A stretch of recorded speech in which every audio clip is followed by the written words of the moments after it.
जंगल में अभी बारिश हो रही है। चिड़िया के तीनों बच्चे बहुत डरे हुए हैं। उनकी माँ खाने की तलाश में घर से बाहर गई है। बच्चों ने पहली बार बारिश देखी है। उन्हें पता नहीं कि बारिश के समय पर क्या करना चाहिए। भैया अंदर आ जाओ, बाहर खतरा हो सकता है। माँ ने कहा है कि मेरे आने तक घोंसले से बाहर नहीं जाना। अरे मैं बाहर झांक कर देख रहा था कि ये आवाज कहाँ से आ रही है। मैंने देखा कि आसमान से बहुत सारा पानी नीचे गिर रहा है। कुछ भी हो भैया, लेकिन तुम माँ के आने तक बाहर मत जाना।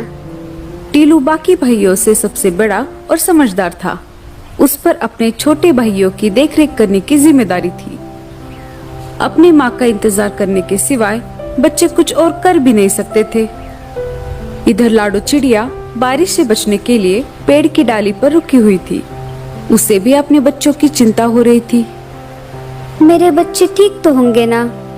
बारिश शुरू होकर भी बहुत समय हो गया है।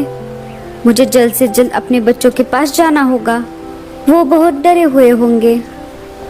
इधर बारिश रुकने का नाम नहीं ले रही थी। कालू कौवा तेज बारिश में अपने घोंसले की तरफ जा रहा था। तभी उसे लाडो चिड़िया एक पेड़ पर बैठी हुई दिखाई देती है। वो उसके पास चला जाता है। अरे लाडो, तुम यहाँ? तुम अभी तक घर नहीं गई? इसका मतलब तुम्हारे बच्चे घर पर अकेले होंगे। हाँ कालू भैया, मुझे मेरे बच्चों की बहुत चिंता हो रही है। लाडो, मैं तुम्हें डराना नहीं चाहता, पर तुम्हें बताना ये बहुत जरूरी है। सुना है एक खतरनाक चीलों का झुंड हमारे जंगल में घुस आया है। हाँ कालू भैया, मुझे ये बात पता है। जब मैं कल बुलबुल चिड़िया के घर गई थी, तब मैंने देखा कि एक चील बुलबुल चिड़िया के बच्चों को खा रहा था। बुलबुल घर पर नहीं थी, फिर भी एक बच्चा जीवित था। मैंने उसे बचाने की ठान ली। तब मैं उस चील के पास चली गई। अरे ओ चील, छोड़ दे उस बच्चे को, नहीं तो तेरा बहुत बुरा हाल होगा। चील को गुस्सा आ गया और वो मुझसे कहने लगा, अरे ओ चिड़िया, तुम्हारा दिमाग तो ठीक है ना? भाग यहाँ से। अगर मेरा पेट भरा हुआ नहीं होता तो मैं तुम दोनों को भी खा जाता। पर देख लेना, आगे चलकर तुम मुझे कहीं पर दिखाई दोगी तो मैं तुम्हें नहीं छोड़ूंगा। मैं तुम्हें उसी समय खा जाऊंगा और डकार तक नहीं लूंगा। ऐसा कहकर चील वहाँ से उड़ गया कालू भैया। तभी वहाँ पर बुलबुल चिड़िया आ गई। उसने देखा तो वो बहुत दुखी हो गई, क्योंकि चील उसके 2 बच्चों को खा चुका था। अरे ये क्या हो गया? मेरा तो सब कुछ लूट गया। ये सब किसने किया? मैं उसे नहीं छोड़ूंगी। अरे बहन, तुम्हारे बच्चों को चील ने खाया है। अगर मैं ऐन मौके पर नहीं आती तो वो चील तुम्हारे तीसरे बच्चे को भी खा जाता। तुम्हारा बहुत बहुत शुक्रिया। मैं तुम्हारा ये एहसान जिंदगी भर नहीं भूलूंगी लाडो चिड़िया। पर मैं अब उस चील को नहीं छोड़ूंगी। मैं उसे जान से मार दूंगी। वो मेरे आखिरी बच्चे को कभी भी खाने आ सकता है। अरे बहन, जल्दबाजी में गलत कदम मत उठाना। वो सिर्फ तुम्हारे बच्चों का ही नहीं, जंगल के बाकी पंछियों का भी शिकार कर रहा है। उसे हमें झांसे में फंसाना होगा और फिर हम उसको उसके किए की सजा देंगे। बिना सोच विचार किए जल्दबाजी में फैसला लेना गलत बात है। ठीक है बहन, मैं कौन सा भी गलत कदम नहीं उठाऊंगी। अच्छा, तो ये सब हुआ था। बुलबुल चिड़िया के साथ तो बहुत बुरा हुआ। हम उस चील को तो क्या, बाकी सारे चीलों को भी नहीं छोड़ेंगे। हम उन सब को जंगल से खदेड़ देंगे। तुम जल्दी घर जाओ। हाँ कालू भैया, बारिश रुके या ना रुके, मुझे कैसे भी करके मेरे बच्चों के पास जाना होगा। ठीक है लाडो, मैं चलता हूँ। कालू वहाँ से निकल जाता है। बारिश बहुत तेज थी। खुद की जान की परवाह ना करते हुए लाडो तेज बारिश में अपने बच्चों की तरफ निकल पड़ी। बारिश की वजह से उसे उड़ने में दिक्कत हो रही थी। उसके पूरे पंख भीग चुके थे, फिर भी वो रुकने का नाम नहीं ले रही थी। उसे अपने बच्चों के पास जो जाना था। वो देखो, अपना शिकार हमारी तरफ खुद चल कर आ रहा है। इस तेज बारिश में इसे खाने का मजा बहुत आएगा। अरे दोस्तों, मेरे पास तो मिर्च मसाला भी है। उस चिड़िया को खाकर हम तीनों का पेट भर जाएगा। लाडो चिड़िया शिकारी पंछियों के पास आ जाती है। अरे ओ चिड़िया, रुक जाओ, इतनी तेज बारिश में कहाँ जा रही हो? लाडो चिड़िया शिकारी पंछियों को देखकर बहुत डर जाती है। लाडो चिड़िया बहुत ही होशियार और समझदार थी, साथ ही साथ वो निडर भी थी। उसने चीलों के साथ सामना करने का फैसला लिया। जी जी, मैं अपने घर जा रही हूँ। ऐसे कैसे जाओगी? अब तुम हमारे इलाके में आ चुकी हो। अब तुम अपने घर जाने की बजाय सीधा हमारे पेट में जाने वाली हो। उनकी ये बात सुनकर लाडो चिड़िया बहुत डर जाती है। उसे कुछ भी समझ नहीं आ रहा था। तभी लाडो के मन में एक आइडिया आ जाती है। मुझे कैसे भी करके इन सब से छुटकारा पाना होगा। अरे भाइयों, आप मुझे कैसे खा सकते हो? मुझे पहले से ही किसी ने खाने के लिए रिजर्वेशन करके रखा है। क्या? ऐसे कैसे? कौन है वो जो हमारे होते हुए भी तुम्हें खाने के लिए रिजर्वेशन करके बैठा है? वो दूसरे तीसरे कोई नहीं, मेरे खुद के पति है, जो कि एक चील है। मैंने जन्म भर उनकी सेवा की, 3 प्यारे प्यारे बच्चे दिए, फिर भी वो मुझे खाना चाहते हैं। क्या कोई अपनी खुद की बीवी को खा सकता है भला? कौन अपने बीवी को खाना चाहेगा जो जंगल में बाकी सारे इतने पंछी हैं?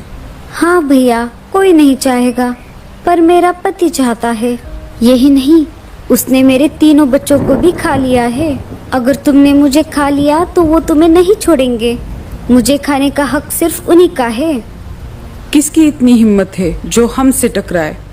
अगर है हिम्मत तो चलो मेरे पति के पास, एक बार लड़कर भी देख लो। अगर तुम जीत जाओगे तो मुझे खा लेना। बताओ, है मंजूर? हाँ हाँ, चलो, हम देख लेंगे उसको। लाडो चिड़िया निकल पड़ी उस शिकारी चील की तलाश में जिसने बुलबुल चिड़िया के बच्चों को खाया था। लाडो चिड़िया आगे आगे उड़ रही थी और शिकारी चील उल्लू के साथ साथ पीछे उड़ रहा था। आखिर लाडो चिड़िया उन्हें लेकर शिकारी चील के इलाके में आ ही गई। अरे, ये चिड़िया तो मेरी तरफ ही आ रही है। कल तो ये मेरे हाथ से छूट गई थी, पर अभी मुझे बहुत भूख लगी है। मैं इसका शिकार करके इसे खा जाऊंगा। तुम यहाँ पर ही रुको। अगर उसने तुम्हें यहाँ पर देख लिया तो वो सतर्क हो जाएगा। मैं अकेले अकेले आगे जाती हूँ। जब वो मुझ पर हमला करने लगे तो तुम जल्द से वहाँ पर आ जाना। लाडो चिड़िया उन्हें वहाँ पर छोड़कर चील के पास आ जाती है। अरे वाह, आज शिकार खुद मेरी तरफ चलकर आ गया है। लगता है आज भी मैं पेट भर के खाना खाऊंगा। हाँ हाँ, कल भी तुमने मेरे छोटे छोटे बच्चों को खा लिया, आज मुझे खा लो। वैसे भी मैं जिंदा रहकर क्या करूँगी? मेरा तो सब कुछ लूट गया है। अरे वो बच्चे तेरे नहीं, उन पर मेरा अधिकार था। शिकारी चील उन दोनों की बातें सुन रहा था। उसे लाडो की बातों पर विश्वास होने लगा। इधर चील को लाडो की बात समझ नहीं आ रही थी, फिर भी उसने ये मौका हाथ से गंवाना नहीं चाहा। हाँ हाँ, जैसे मैंने बच्चों को खा लिया वैसे ही तुम्हें खा जाऊंगा। चील उड़कर लाडो चिड़िया पर हमला करने ही वाला था, तभी दूसरे शिकारी पंछियों ने उसका रास्ता रोक लिया। अरे बेटे, तने तो मौज ही कर दी। तनिक रुक जा जरा, वो हमरा शिकार है। अरे तुम सब कौन हो? उस पर सिर्फ मेरा अधिकार है। देखो देखो भाइयों, ये कैसे मेरे साथ सुलूक करते हैं। अरे बेटे, तनिक रुक जा जरा, नहीं तो तने यहीं पर ही खोल देंगे। ऐसा कहते ही उन दोनों में तेज लड़ाई शुरू हो गई। उन दोनों की लड़ाई देखकर उल्लू वहां से भाग गए। दोनों में इतनी तेज लड़ाई हो गई कि दोनों घायल हो गए और जमीन पर गिर गए। दोनों के शरीर से बहुत ज्यादा खून बह रहा था। लाडो दोनों के पास आकर बोली, क्यों, कैसी रही? मैंने तुम दोनों को उल्लू बनाया। ना ही मैं इसकी बीवी हूँ और ना ही इसने मेरे बच्चों को खाया है। मैंने जानबूझकर तुम दोनों में झगड़ा लगवाया ताकि जंगल के बाकी पशु पक्षी सुरक्षित रह सके। अब समझ आया, शक्ति से हमेशा युक्ति ही अच्छी होती है। अरे ओ चिड़िया, तने ये ठीक नहीं किया। उन दोनों चीलों में इतनी ज्यादा हाथापाई हो गई कि उन्हें अपनी जान गंवानी पड़ी। चलो, इनका काम तो तमाम हो गया। अरे बाप रे, इन दोनों के चक्कर में मैं तो अपने बच्चों को भूल ही गई। लाडो चिड़िया तेज उड़ते हुए अपने घोंसले की तरफ निकल पड़ी।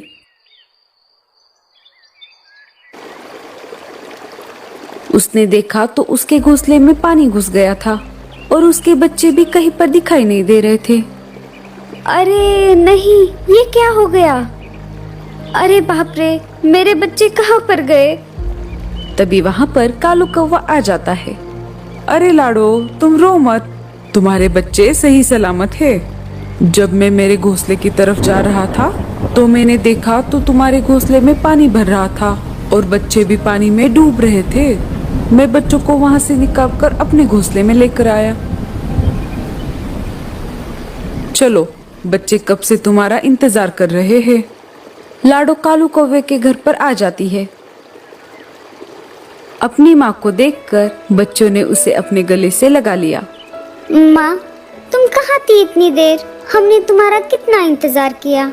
अगर कालू मामा नहीं होते तो क्या होता? कालू भैया, तुम्हारा बहुत बहुत शुक्रिया।